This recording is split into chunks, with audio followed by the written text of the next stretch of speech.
Beyond the Wrench with Jay Goninen from Find a Wrench.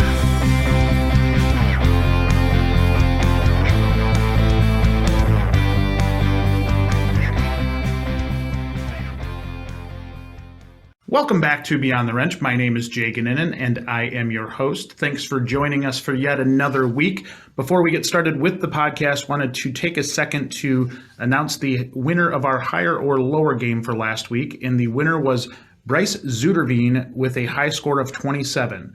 With that, Bryce wins a $100 Amazon gift card brought to us by our sponsor for this week, and that is Caliber Collision.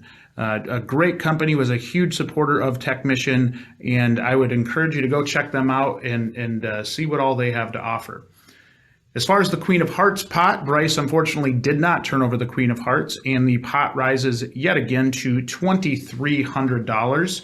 If you want a chance at the $2,300 or the $100 Amazon gift card that we give away each week, be sure to head out to the WrenchWay app, complete the challenges, play the games, and win the money. There's a lot of money at stake right now, and I hope one of you is able to win it here soon. As far as the WrenchWay app goes, just want to give you a little bit of information about what it actually is.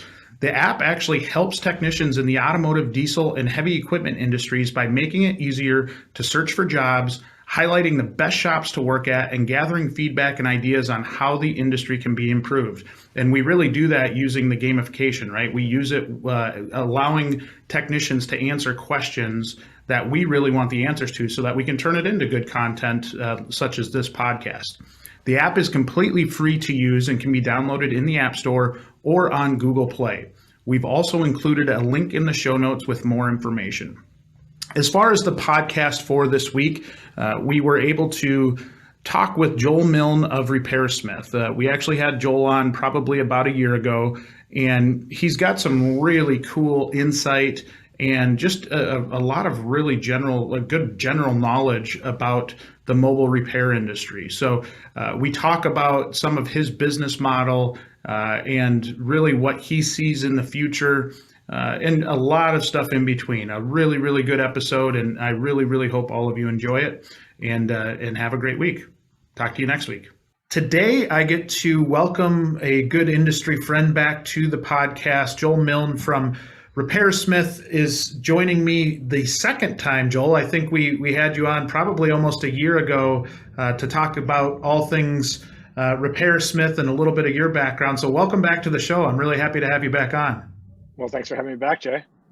So even from our podcast, which didn't seem like that long ago, there's been quite a bit changing with RepairSmith, right? And I think just the evolution of RepairSmith and how much you guys have evolved in that short period of time. I know in the first podcast, we talked about how you really got RepairSmith up and running and some of the detail behind that.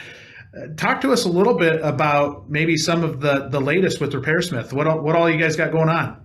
Wow, that's a big question, but thanks for having me back again. And we've made a lot of progress since we last talked. We've probably more than tripled in size.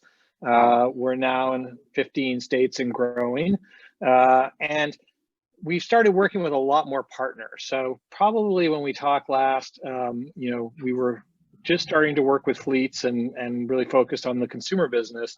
Since then, we've really expanded our fleet offering. So we're working with some of the biggest fleets in the country to, a local fleet with 50 vans all the way up to the biggest, rental car agencies and delivery companies and folks that have pretty heavy usage of their fleets.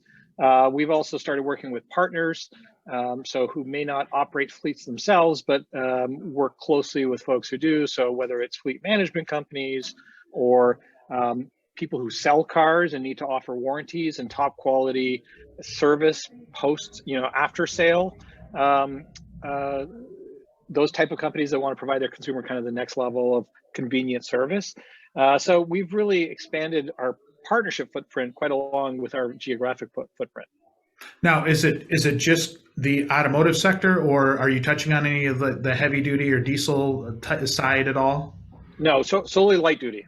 Solely light duty. And so as this shifts to maybe more of a fleet presence, what have you seen in your business? I mean, is it easier, harder? Is it just kind of a different way of doing it?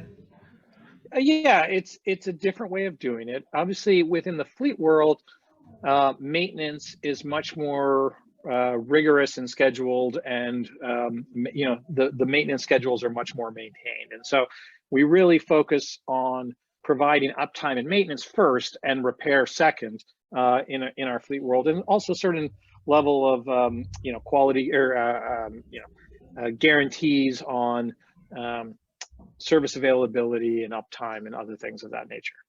Does that help you in terms of just being able to schedule? Like when you know, like maybe a Yeah. repair, you don't know it's going to happen, but maintenance is a little bit easier just because it's a little bit easier to kind of draw out the map of how you're going to allocate time. I mean, that's right. It's much more predictable within the fleet world that, things are scheduled in advance, and we know we need to touch this vehicle by this date. And then the repairs come up as they come up. But it allows a predictability and a cadence that we can schedule and keep busy among our fleet customers. That's exciting. I think the exciting part of the evolution of your company, kind of just seeing it grow before our eyes. I know for you as the leader of the company, being able to see that thing that, maybe started off as one thing and really evolving into what it is, which is just a really well-run company. I mean, the branding is on point. It looks really, really good. I love everything you guys do from that avenue, and really revolutioning an industry before our eyes, right? And I think when I say that, that's kind of the point of what we're going to touch on today, which is how the evolution of automotive is going, right? And maybe some of the stuff we're seeing right now, maybe some of the stuff in the future, but I don't think there's any denying that this is changing, right? And being able to be more mobilized is helping both fleets and consumers. It makes their lives better, right? Yeah. I mean, I think the value proposition amongst all three of the segments that we service is super clear. So we service consumers, we service fleets, and then, to some extent, we also think about the OEMs, the manufacturers, as their own category, right? Because they're selling the car and they need to service the car. And so they're kind of the first transaction. And I think along all three of those lines, you're seeing everyone say mobile service is a superior offering, but it's hard to deliver and hard to deliver well, and hard to do at scale. And so there's no one who really thinks that the fixed operation is a better customer experience, right? Whether it's the customer or the businesses who operate large fleets, it's, can you do it well? Can you do it reliably? Can you do it at the same quality levels in a mobile setting is really the challenge of this industry. And what have you learned over the course of that time, like really adapting to mobile? I mean, I know that's a really loaded question because I'm guessing you've learned a few things. Yeah. Well, I mean, the list is endless, right? And we're still learning every day, right? You said we're watching the transformation in front of our eyes, and I was thinking, we've come a long way from one tech in a rented Ryder box truck, right? Just a little bit, yeah. Which is just between you and me was where we were 3 years ago. And so, the learnings are endless, but ultimately a couple of things. One, I think in order to, we found that in order to provide the quality that the upper echelon customer requires, whether it's a top name brand fleet, an OEM, a discerning consumer, in order to offer that level of quality, you need to control, have employee technicians and provide them with the right tools and equipment to do the job, right? So I think when you're asking people to provide their own vehicle and tools, you can't control quality. When you're looking for gig workers, you can't control quality. And so, there are some circumstances where that can work out, but for the segment of the business that we're targeting, which is, higher end, high quality, consistent delivery, we found that that's just non-negotiable and doesn't work if you don't provide the baseline to do a high quality job every day. Right. And walk me through your process of how you take the things you learn and then turn them into executable things that you can do, right? And when I say that, I know we've gone through that with our business where you're constantly taking feedback and you're trying to deliver the best product that you can to your consumers, right? And sometimes it's really challenging because maybe they have a need that is like immediate, but you've got some work to do to get to that point, right? And I think with being, a fairly young company, there's so much that you can learn, and then being able to, I think that's actually, let me reverse that. It's easier for a young company to do that because you can kind of adapt as you're going, but how hard is it to kind of keep priority on what changes you need to make as a company, or like when you're looking at something and evaluating it, how do you prioritize maybe what that looks like? Wow. It is hard because on one sense, we are smaller and can change all the time. In another sense, when you change quite often, people start to say, these guys don't know what they're doing, or they don't care, or it's just it's chaos over there. And we are doing something new, and it's hard, and you learn and you make changes as you go. And some people don't like constant change, right? Like we certainly have had employees who come and say, I want it to be do A, then B, then C, then D, and that's how I want my job set up. And when we change that and say, now you're doing A, then C, then F,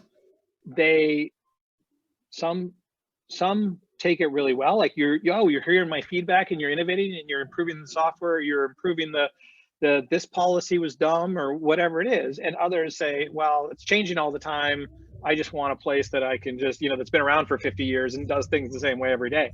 So it's a delicate balance. Like we have ideas all the time that we think would make things better, but then we say, whoa, there's hundreds of people out in the field working every day who this will affect, and we need to be really cautious with change management. And we've actually invested a lot recently. One of our big learnings was you can't just change things all the time once you get to a certain size, right? And you have to communicate better, and you have to have training better to roll out changes so that it's not, the guys in Arizona are doing it one way and the folks in Portland are doing it another way, right?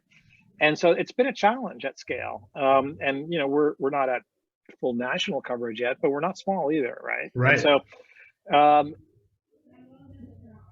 I think prioritizing becomes a tricky exercise, as you said, because it's what's the benefit of this change, but also what's the cost in terms of people's ability to roll it out and train it, and how long since we told them to do it this way that now we're telling them to do it the other way, right? And so I think in a software only world, it's a lot easier to do A/B testing and change, right? On our website, we do A/B testing all the time, and that's actually pretty easy. But doing A/B testing with field operations or in a live environment, it's much more challenging, and you can't be rigid and just say this is the way it is, we're never going to change, but you also just can't be chaotic and change all the time. So we try to strike a balance, but we're not perfect at it. Which I think it's an exciting thing for a technician, or from a technician standpoint though, right? Is that you almost go into it with that tech company type of mindset because you are a tech company, even though a lot of the skills that you're using maybe in a traditional fashion are being translated to work for a tech company. There's a different balance, but I think that creates some type of excitement where you might get some benefits in doing that you wouldn't get in maybe a regular 9-to-5 or in a regular shop setting. So talk to me through that mindset of a technician, because I think that's really important to clarify for that technician that's out there listening of, okay, talking change and everything like that. There's some real excitement behind that because it creates different types of opportunities. Yeah, look, we're building something new, right? And so with that, you never get it right on the first go, and you're always adding to it. And so I think for the folks who like to use the tools, the digital tools, and like to have input we listen to all the feedback, and we know it's not always perfect, but we care. And so if for the folks who like to have input and be a part of that journey, then I think it's a great environment, right? It allows them to shape the future of the industry. I think if folks just want it to be perfect and baked, then it could be frustrating, right? And we don't want anyone to be frustrated by it. So we try to set the expectation that, we're doing something new and hard here, and we're not, I don't want to throw out a company name, but, somebody who's been making cars for 100 years or whatever it is, right? And so the good news is the customers love what we're doing, right? And the techs are great with the customers. And we're trying to figure out all the hard stuff in between that to get them matched up at the right price at the right time with the right parts. And you think about that, that's a dynamic personality or a dynamic person that you're sending out in one of those vans, right? Because they have to be adaptable. They have to have a good personality, or at least be able to have conversations with customers in a professional manner. They have to represent themselves professionally, because they are truly customer facing. It's not like you're hiding behind a wall anymore. You're directly right there. So the unique skill set needed to be a technician for RepairSmith is different than maybe something else. And maybe walk me through the selection process. When you're looking at a technician, what are you looking for? Because I do feel like that's a lot of unique skills wrapped up into one person. Yeah, it is. I think fundamentally the RepairSmith technician gets to be the hero to the customer, right? Like, you get to talk to them, you get to advise them, here's what I think you should do, and I'm going to make it better for you. But it is customer facing. There's no service advisor in between you and the customer. And I think for about half technicians, that's really liberating. And I think for half, maybe that's not where I don't want to be customer facing. Like, I think the simplest analogy I think of is plumbers, right? Like, there are certain plumbers who go to people's houses every day and deal with customers and say, here's what your issue is, here's what it's going to take to fix, here's what it's going to cost. Like, you want me to go ahead and get to solve that problem for the customer and walk away, you saved me, like my house isn't flooding anymore. And then there's a certain segment of plumbers who want to work on an industrial, skyscraper as a subcontractor and never deal with a stupid customer, right? And like, that's just a personality type. And I get it, right? Like, and it's no different. It's no different in our industry. I think there are, it's not one size fits all. Some people like just, being super technical and not dealing with people. And some people are people. And so we try to look for those people who also just want to, interact and have direct customer access. Do they get a little bit more of that barrier, if you will, with the fleet side? Like, is it kind of a different technician between the fleet side and the consumer side? Absolutely. So I should clarify. Certainly, we have those opportunities for, going in and spending all day or all night in some cases, depending on the shift, with a fleet customer, just vehicle after vehicle, and being that more B2B industrial setting. So we offer that. But when I think of the consumer technician, which is still the bulk of our workforce, it really does, hinge on those wanting to be customer facing. Let's talk more maybe about the future of the industry. And I think what you have done with RepairSmith is so progressive and very forward thinking in an industry that just seems to be moving at the speed of light, right? We see the electrification coming, it's here. How does that impact your business as you move forward? The electrification of fleets or consumer vehicles? Well, it's a great question. And there's two separate answers for fleet versus consumer, right? On the consumer side, realistically, like if we think about consumer, we think about out of warranty vehicles, right? In our world. So sure. That's the 5 to 20-year-old segment. And the current penetration of EVs in the 5 to 20-year-old segment is zero, right? Yeah. Because 5 years ago, they were under 1% of new sales. So if you take the entire 15-year population, and it's probably less than 0.1%, right? And maybe only in California or a couple of places. And the problem is those Gen 1 vehicles didn't outlast their initial run, right? Like at 5 years, they're pretty much sold for scrap or collector's items or something, because no one wants an 80-mile Fiat 500e, with no range and a battery about to die, right? And so, maybe some of the old Leafs are still around and stuff, but they just don't, they don't make it past that. No one's going to replace the battery on those old ones, right? So it's still a coming thing on the pure consumer side. We just don't see them, right? Outside of like Teslas, you don't see them lasting that long. So we're preparing for it, but I think we're going to be one of the most well-prepared companies in the industry, much more so than any individual player would be, or small location, because of what we're doing on the other side of the business, which is the B2B and the OEM services. Probably, I think the most interesting trend that comes with EVs is there's a lot of direct-to-consumer EVs, which means they don't have dealerships, which means they don't have their own service operations, which means they need help in order to sell cars. They need to partner with somebody for service operations. And so I think what we're going to be seeing a lot of is companies like RepairSmith being the first line of warranty service on the new generation of OEMs, that are launching vehicles without EVs. Obviously, Tesla built their own network out from the ground up and hired, thousands of technicians. Maybe one other company is probably going to be able to pull that off because they've raised so much capital, but most of them, I think, will be in a partnership mode on warranty service. So we'll be able to touch those cars, certain EVs, in that first 5-year segment. And that really allows us to work with the manufacturer for training and for, that first pass warranty, which will then, when they move into the used B2C segment, we'll have already been working with those OEMs directly up in the early days.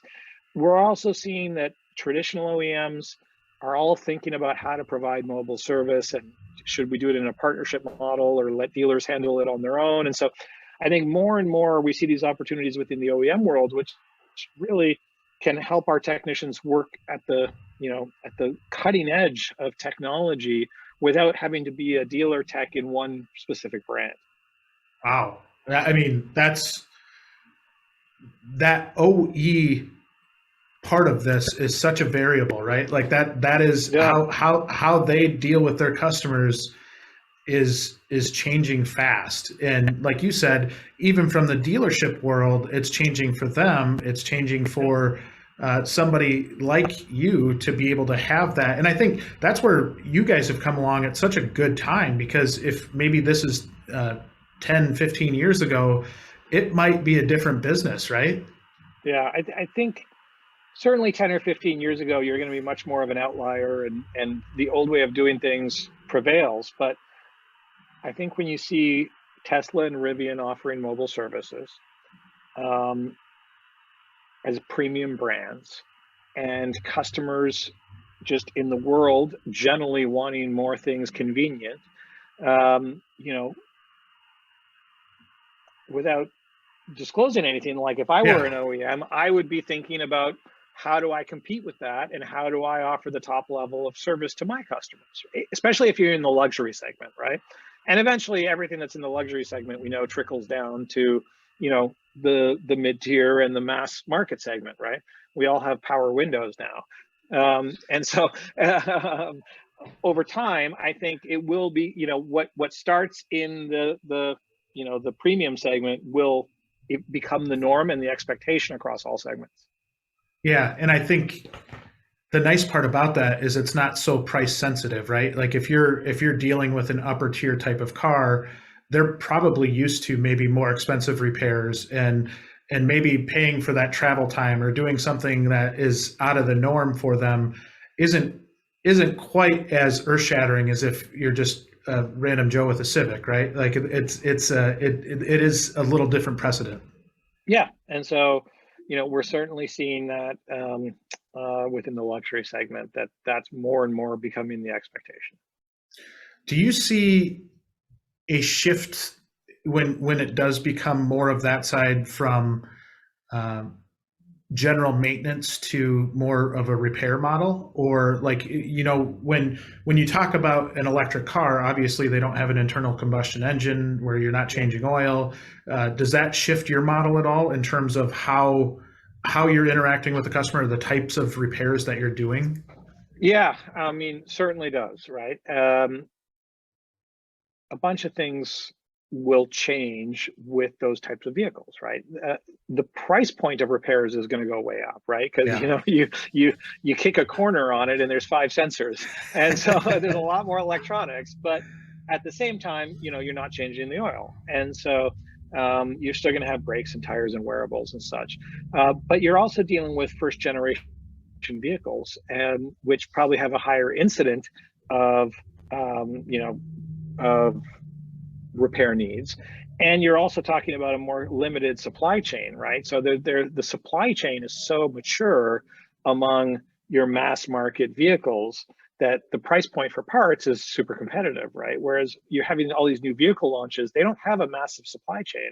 So you're going to see higher parts prices. You're going to see more expensive repairs because of all the components and the sophistication necessary, but the frequency is probably going to be going down. And so I think we as RepairSmith think about being really well positioned to be one of the winners of that, reconstruction, rather than, on the losing side of that.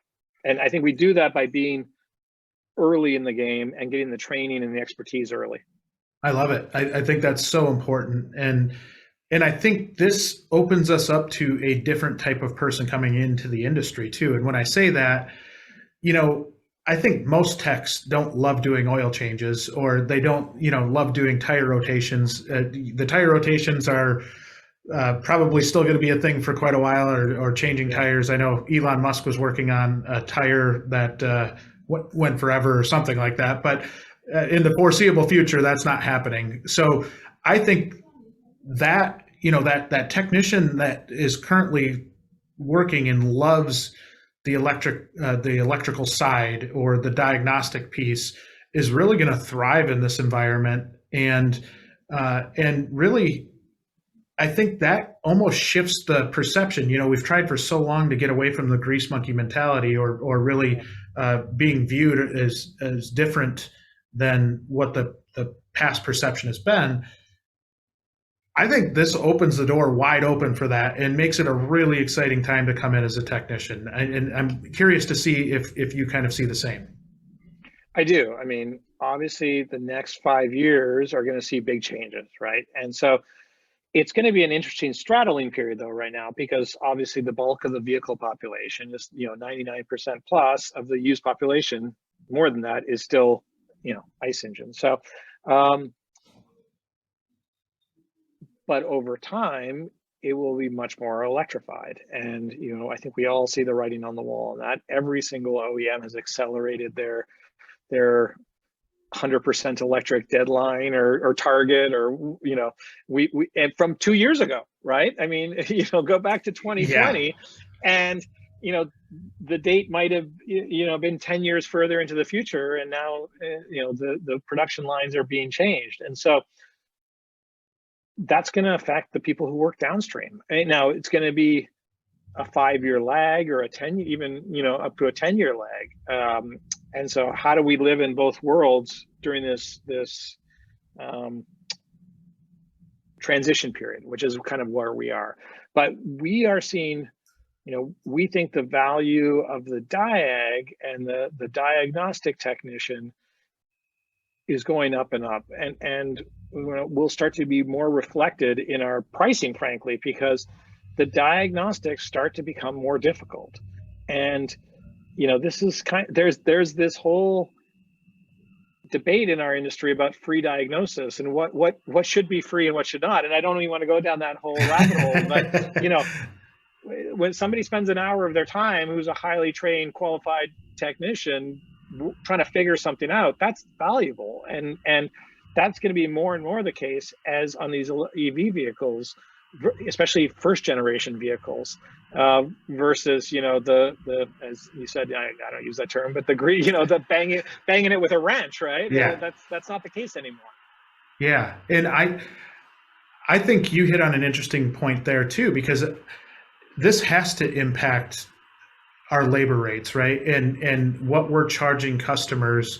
I tell people in our office, watch for a unexpected, right, amongst consumers, unexpected rise in what we're charging for labor, regardless of type of shop or type of repair person that's going to fix your car, because it has to.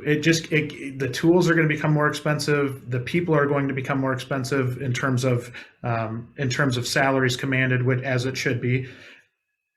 But I think the public still might not know that yet. And this is where I think we as an industry can do a much better job at getting out in front of this and saying, hey, listen, this isn't getting better in terms of the ability to find people, and the tools are getting more sophisticated. I feel like we could really right now get out in front of this and say, hey, listen, this is going to happen. It's the amount of money that you're going to pay to get your car worked on is going to increase in probably not such a subtle fashion. Yeah, I mean, feel free to start spreading the word, Jay. I'm trying my best. It is something though where I think right now everybody in the industry really needs to buy into that piece of and become comfortable with it, right? Because I think for so long we were trying to get to be the bottom price in town, and that's not everybody, but I think there were a lot of shops that were doing it that way. And that's hurt us from the standpoint of getting to where we need to be at in terms of what we charge. And so I do think that's something that we're really going to have to watch out for. Now, the other side of that, in bringing up technicians, maybe that 10-year-old that's sitting out there right now that we're going to really be targeting in 10 to 15 years, what does that kid look like? I mean, is it that kid that likes to code right now? Is it the kid that likes to play video games? Is it maybe more of the traditional person that just likes to tinker? What do you think that next generation of technician is going to look like? Wow. Well, for all the 10-year-olds listening, which there's zero. No, I think it's certainly the kid who likes to tinker, and the kid who,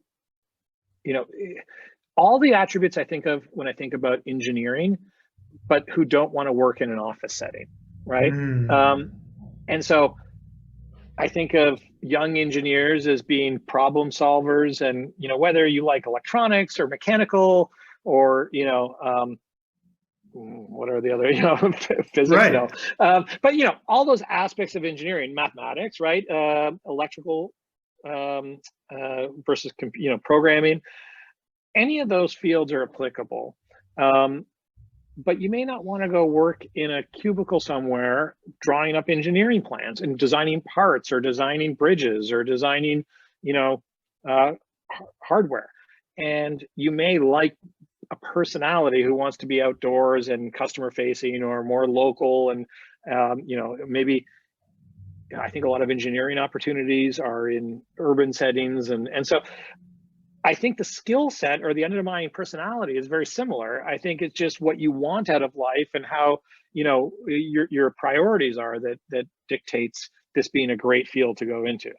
Yeah, and I think tinkering, the definition of tinkering has changed, right? It's not necessarily tearing apart a lawnmower and putting it back together. It might be getting on your computer and tinkering with a line of code, or doing something that's different than what I grew up thinking tinkering was. Well, let me put it this way. I think if the 10-year-old hates writing a line of code or, the computer programming class they take in high school, I don't think it's going to be a great career for them. Where I wouldn't say that today, right? That's absolutely not the case today. But at some point when the world is 100% EV, if you hate that aspect of it, then you're going to be relegated to a very small subset of systems that fit your focus. That kind of, as I'm visualizing this, it leads me down the path of a technician's career. And maybe when I look at that, say if you did it by 10 years, if you did 25, 35, 45, maybe even 55-year-old person that's really dug into ICE right now, they understand internal combustion engines, they understand what this is. what do you think, what type of advice would you have for that person that's, probably going to go through a pretty big evolution in the next 10 years? Well, look, I think really let's be realistic. For the next 50 years, 30 to 50 years, there's going to be a home for everyone, right? Yeah. They're not going to stop selling the vehicles. Right now, it's 100% of the used population, and they're still over 95% of new car sales, certainly, right? So, and those cars that are being sold today are 20 plus years of repair needs, right? So you're fine for 20, 30 years, okay? And then look, if you really want to be committed to it, then just go to anywhere in the world that's not the U.S. or Europe, and you still have ICE vehicles for the next forever. I was in South America last week for Thanksgiving, and I couldn't find a single automatic transmission, right? Like even I was in a Sprinter van, manual, right? I was in every vehicle I was in was a manual transmission, right? And so, you can't buy those here, but they still exist in certain parts of the world because of affordability reasons, infrastructure reasons, et cetera, right? So ultimately, the world is going to have gas cars for a long time. But if you think about certainly major metros in the US will be transitioning over the next decade pretty aggressively. The price points are coming down. And so, I think you could be an EV only tech. Well, you could be an EV only tech today if you got that OEM job, right? That's it. There's no EV only tech in the independent world. It doesn't, there might be a specialty shop here or two that does conversions or something, but pretty much if you want to be an EV tech, you're working for Tesla, you're working for Rivian, right? Or one of these companies. There'll be more and more of those as they go. But if you want to be working in an independent world where you see multiple EV brands and not just one, I think that's probably 5 years out, right? It's within this next 10-year block. We'll start to see those trickle into our world, kind of the top tier. And then I think at the local shop in about 10 to 20 years times out, you're going to need that skill set because there'll be enough of them around that you can't just ignore it anymore, if that makes sense. It does. And I think what I'm gathering from that is for those technicians that are out there listening to this, don't freak out, right? It's not going to happen overnight. There's not just going to be the ferry that comes and takes all of our internal combustion engines and gets rid of them. There's a lot of job security now in what you're working on. I think the one thing that I would say is just get proactive with your learning right now, because even I bought a new F-150 that's a hybrid. That's changed, right? It's different than what my 2013 F-150 was. And there's just, I think as much as we all push that, okay, this big wave of change is coming with the EVs, there's still an evolution. It's not just going to go from one directly to the next, right? Yeah, absolutely. And I think it's really important to think about, this difference between being an OEM dealer tech and the independent tech world. The independent tech world is still 10 years away from seeing any meaningful number of cars coming into the workshop that are EVs, right? And even then that's in California and New York, a couple of places, right, that have big incentives that have promoted EVs. So it's kind of a nice time where you can live in either world pretty comfortably, I think, for the next 10 to 20 years. But after that, I think it's going to be harder, almost, in 20 years time, it's going to be pretty mandatory. So that's why I think of the 10-year-old now who's going to, when they're 30, that's going to be, if you don't have that skill set, you're going to be going into probably the least desirable segment of the industry that doesn't have that skill set. You're going to be pushed into the kind of the lower end opportunities. That's interesting. So when you're looking at your technicians that you currently have, is that something you talk about with them, or is it just kind of a, hey, we know it's coming, or is it how does the communication strategy work in terms of everything that you just told me? I think is really good information in terms of the breakdown of EV population versus ICE population, and trying to maybe calm down any anxiety around that drastic change? You know, it's something that we probably need to be better on the communication. So thanks for reminding me. But it's what I hope to do is bring them great opportunities to the table that allow them to self-select in. And we're working on those. They're actually really close, right? And so pretty soon we're going to have some. There's 2 ICE vehicles that we're thinking about being able to provide services for that allow our techs to select into those, and outside of our just a normal consumer work. And so what I'm trying to do is bring, it's not a you need to worry that you're, like I said, there's 20 years of runway here. In the used car world, there's 20 years of runway. Okay, so I don't think anyone should be worried about it today. But I think that what my job is to bring these opportunities to learn and be at the front of the industry to our company, right? So I can say, hey, we're going to be servicing these vehicles, and who wants to get trained on these by the OEM and be part of this program. And so I'm trying to bring those opportunities in. And I don't like talking speculatively until we have something, so I don't want to overpromise and underdeliver, but we certainly will have those opportunities. It's a matter of which ones and when, because they're coming. There's going to be so much product, right? If you think about the publicly stated product pipeline coming in 2 years, let's say, it's humongous. And now, like, add another year or 2 for them to actually move meaningful numbers out into the population. But I'm sure if I asked, you could probably tell me 5 EV launches in the next 2 years that don't exist today, right? And so there's probably 10. Without even trying, I could probably think of 10. So that's where things will start getting interesting, is a couple of years after that. Yeah, you start throwing Apple and Google and all of these others that are like. Yeah. I don't even include the fairy tale one. The Sony car from the I don't know if you saw that one. That they built at the car show. I mean, it looked beautiful, and who knew Sony was, or the Dyson, the over in the UK. He folded that up though, didn't he? They're all fairy tale cars, but I'm not even including the fairy tale cars, right? Yeah. But I think if nothing else, it helps you expand your mind to who's working on this stuff. They've all got some interest in it, and even some of them that have come up fast that were startups. I mean, their evolution, Rivian's changed drastically in the last year. I think it's just like anything, just like we talked about with our businesses, just a ever going evolution.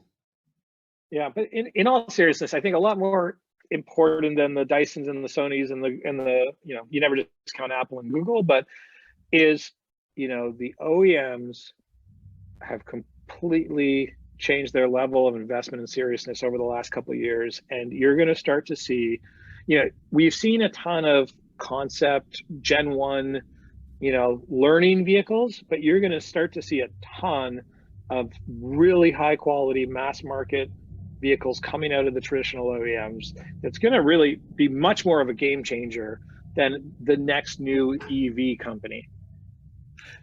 I agree. And I think it not only forces them to look at the technology that they're putting out in current vehicles, but it makes them look at how they service them, how they do everything else. That's where your company has really kind of fit right into that fold, because when they're starting to look at this one big thing, okay, how we deliver a new car, and maybe Carvana has shifted a manufacturer's thinking on how they're doing it at the dealer level, right? Like then it starts to go to the parts side and then the service side, and really, I think it makes them look at their operations as a whole in something that really hadn't been changed in the 50 years prior to that.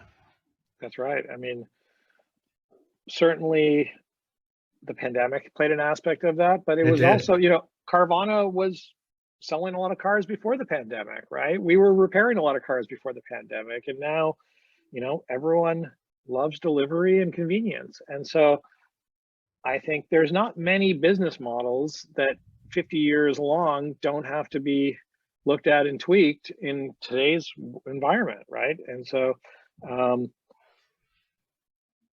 I certainly would be worried that, look at movie theaters, right? Like 2 years ago, I mean, they were going through change and, seats were a number of screens and seats were declining, but like all of a sudden they're gone, right? And so in like a year, and that was a business model. How old a business model is movie theaters, right? From forever ago, whatever picture, right. And so I think that, certainly folks need to be forward thinking and preparing for these drastic changes that we see around us. We've seen in lots of industries, and we hope won't come that drastically to automotive. But that I think all the major players are thinking about the vehicles, they're thinking about the service, they're thinking about the distribution model. Like all these things are on the table right now, and I like to think that we're part of the forefront of that and offer technicians the ability to be part of that forefront, in a, as we said earlier, a quickly changing customer-facing world. Yes. When we look at, and we've got about 10 minutes left, when we look at the technician's role, one of the funny things that I've learned through the pandemic is technicians do crave some level of flexibility, right? And I think with you and your unique model, that might have more opportunity for flexibility down the road. Do you see that, or is it something where, okay, we're probably still going to be, that 8 to 5 or whatever it is type of job? Do you see different levels of flexibility in scheduling? Well, scheduling flexibility, I mean, we have flexibility in many ways. I don't think scheduling flexibility is probably not one of our selling points, different than a shop. I don't think it's worse, but I don't think it's better, because, it's when we have a customer and we've assigned it to that one van, if that tech doesn't show up to work, then the customer is probably going to get rescheduled and no-showed on, right? So for us, being able to show up when we say we are is actually a really critical element. Whereas in a shop, if you don't show up to work, somebody else, customer can still leave their car there and somebody else can pick it up when they need to. So I think scheduling is probably, reliability of scheduling is probably, more important for us than at a shop. Now, we offer flexibility in a lot of other ways that a shop doesn't. Certainly the ability to go out and recommend to the customer, like I've talked to lots of technicians who feel that the service advisors don't, are incentivized in a way that, they may oversell some of their recommendations or misrepresent some of their representations, and feel frustrated by that friction in between the customer and them. And so the ability to, directly communicate and make recommendations and say, oh, you don't need this now, or hey, you really should get this now. I think that's the more liberating part of the experience. But when a customer wants you to show up at their house, if you no show, that's a problem.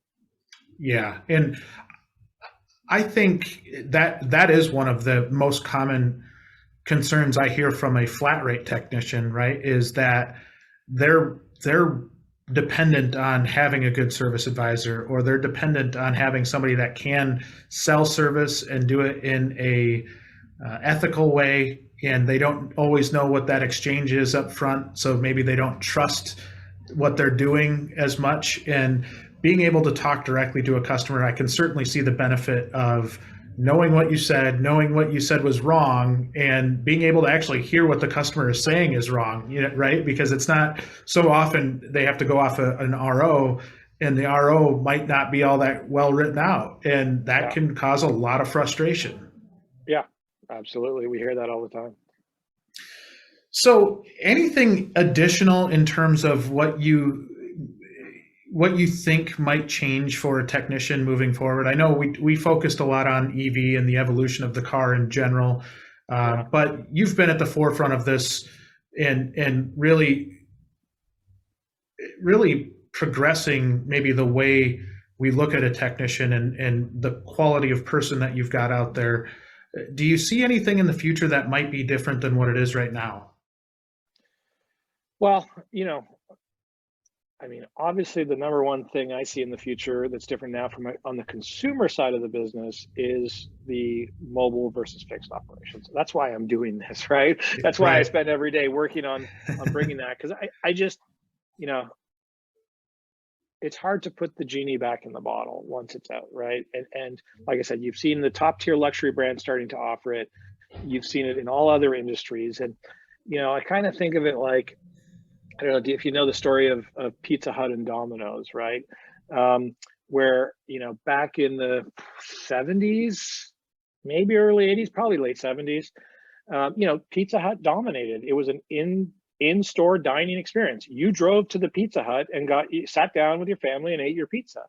And they were the 100-pound gorilla. And there was this little company called Domino's that came along and built mobile first pizza, right? And they were nothing like, in size or scope or anything. But if you think now of consumer behavior on pizza, when was the last time you took your family to a sit-down pizza experience?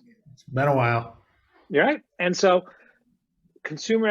Domino's is now bigger than Pizza Hut. Pizza Hut has been closing restaurants for 30 years now. Every year they announce a new 500 restaurants that are shutting this year, or 100, or whatever the number is, or switching to a fast format, right? Like switching to a mobile only format from their previous, big retail format.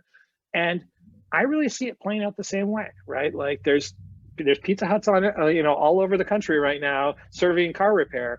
And, eventually consumers will say, I prefer to watch the football game on Sunday and, sit at home and have my car repaired. And so I think, that's an inevitability, how quickly it happens. Now, I think there's certainly going to forever be opportunities for fixed operations, whether it's on the fleet services side. Even in our setting, we can't do 100% of jobs. I think it's going to be 10% of the business and 90% will be in the field. But so there's certainly opportunities. If you don't like that concept, there's going to be other ways to get at it. But I think that'll be the biggest shift. So if you like that concept, being part of shaping that and being part of the future, I think is a great time to do it now. I love the pizza analogy. Do you think there's any other industries that are going, like maybe currently going through the transition to a similar, traditionally in-store? Obviously, Amazon has changed the game on a lot of that stuff where I went into a shopping mall probably a month ago, and I hadn't been to one in I don't know how many years prior to that. And what was something where you would go once a month or once every other month or once a quarter, whatever, before has transitioned to rarely going. And same thing, right? You're seeing malls shut down. Yeah. And changing their formats and collaborating with tech companies who are website first, but you can go in and try things on. They've had to reinvent themselves, these malls. And look, if you step back, try to think, I do this all the time. Try to think of a retail sector that is less touched by technology than automotive, right? So if you think of like gas, auto sales, and auto after sales, right, repair, are probably the last big, huge industries that are pretty untouched. You've got a couple folks trying the at-home mobile gas delivery. That's a hard one. Because the average their margins on gas are like this big, and the average ticket price is $50, right? So that's a hard business. I think the consumer demand is there, but it's just hard to make it economically work. We've already seen car sales being attacked now with the Carvanas, Vrooms, Kavak, Kazoo, like the list goes on. There's one in Canada, there's one in UK, there's one in Mexico. There's like 3 in the US or 4, maybe 5 in the US, right? So like that's happening, and then repair, right? And we're working on that. So I can't just drive around town, and as you pass stores, think like, okay, restaurant, I can get at-home delivery, right? Dry cleaner, I can do that digitally. Grocery, I can get that digitally. Theater, well, I watch Netflix. Like I drive around and I look at stores all the time, and I can't think of anything that's bigger than car repair that's untouched like car repair is. That's interesting. Now you're going to change my drives a little bit. I'll be thinking things a little bit differently. But as always, it's a pleasure to sit down and pick your brain for an hour. And I've enjoyed our conversation. I think hearing your thoughts on the future of the industry and just even like the little thing at the end, right? The Domino's Pizza Hut thing. I hadn't thought about that in forever, but I think it's very, very valuable to hear those stories and hear the evolution of the industry, because you're doing it. You're in it right now. You're boots on the ground, getting this thing up and going, and not only up and going, being very successful with it. You guys have really shown a lot of others how to do it, right? Like, you guys are doing it the right way. You're doing a lot of really, really good things. So I appreciate you being on the show yet again. Hopefully we'll get you back on again to talk about when the next time you triple in size. All right. Will do. Always fun, Jay. All right. Take care. Thanks.